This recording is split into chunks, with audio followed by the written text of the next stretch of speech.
Assalamualaikum warahmatullahi wabarakatuh. Perkenalkan saya Dewi Maharani dengan NPM 2359201025 dari kelas 5A. Di sini saya akan membahas proses pengolahan data yang terdiri dari 3 tahap penting, yaitu feature engineering, data augmentation, dan normalisasi data. Tahapan ini sangat krusial dalam dunia machine learning dan data science karena kualitas model yang baik berawal dari data yang dipersiapkan dengan benar. Pertama, kita mulai dengan dataset yang berisi beberapa kolom seperti pelatih, kandang sendiri, latihan, stamina, mental, dan menang. Dataset ini menggambarkan performa tim sepak bola berdasarkan berbagai faktor seperti apakah mereka bermain di kandang sendiri, seberapa sering mereka berlatih, serta tingkat stamina dan mental pemain.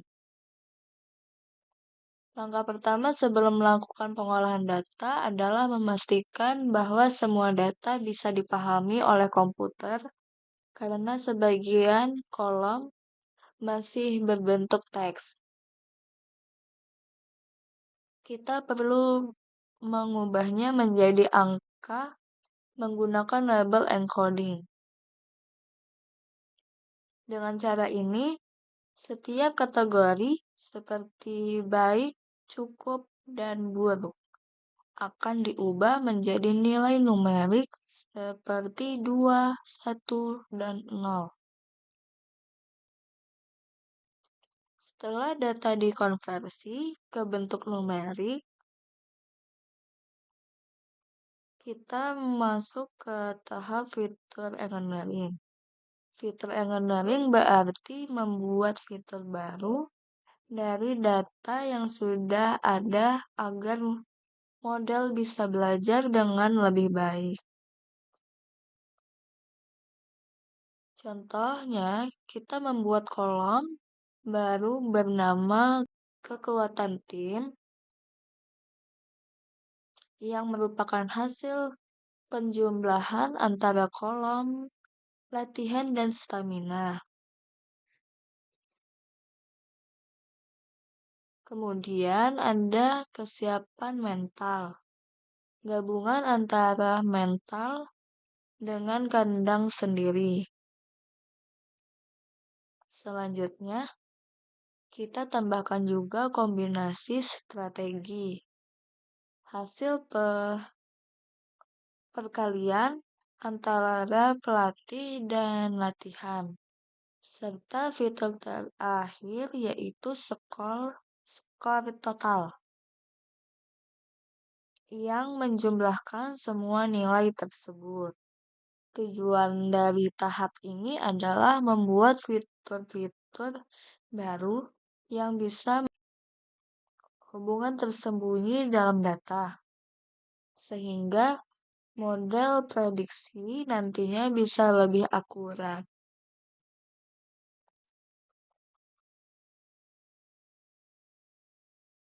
Ini tabel setelah fitur engineering. Berikutnya kita lanjut ke data augmentation. Kalau di dunia gambar, augmentation biasanya dilakukan dengan memutar atau memotong gambar agar jumlah datanya bertambah. Nah, untuk data tabular seperti ini, augmentasi bisa dilakukan dengan cara menambahkan sedikit variasi acak pada nilai-nilai numerik. Contohnya, kita menambahkan variasi acak sekitar 5% pada kolom latihan stamina dan mental. Langkah ini membantu menambah variasi data sehingga model tidak mudah overfitting, atau dengan kata lain, model tidak hanya hafal data latih, tapi bisa mengenali pola baru dengan baik. Setelah tahap ini, jumlah data kita meningkat menjadi 2 kali lipat dari semula. Sekarang kita masuk ke tahap terakhir, yaitu normalisasi data. Normalisasi bertujuan untuk menyesuaikan skala setiap fitur agar nilainya berada dalam rentang yang sama, biasanya antara 0 dan 1. Kenapa ini penting? Karena kalau ada fitur yang nilainya jauh lebih besar dari yang lain, misalnya skor total bernilai ratusan, sementara mental hanya satuan, maka model bisa jadi berat sebelah dan lebih memperhatikan fitur yang besar. Dengan menggunakan min-max scalar dari secikit lem, kita bisa menyesuaikan semua nilai fitur ke skala yang seimbang.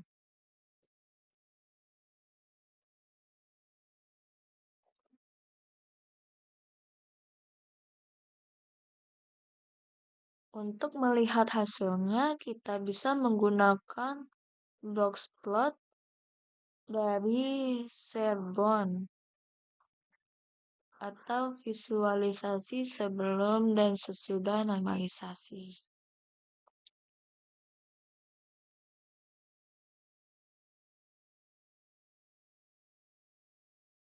Di sisi kiri terlihat distribusi data sebelum normalisasi. Nilainya masih tersebar jauh. Sementara di sisi kanan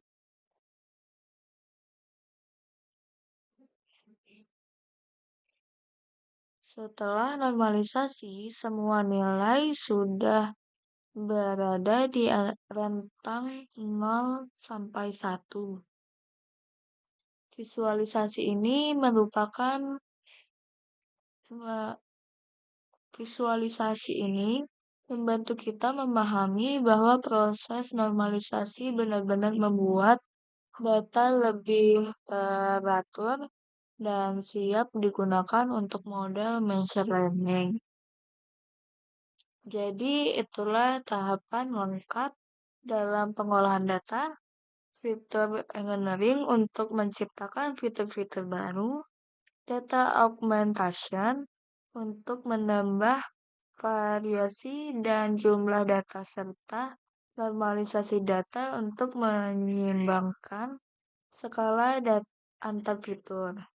Dengan 3 langkah ini, data kita sudah jauh lebih bersih, bervariasi, dan siap dipakai untuk proses pelatihan model.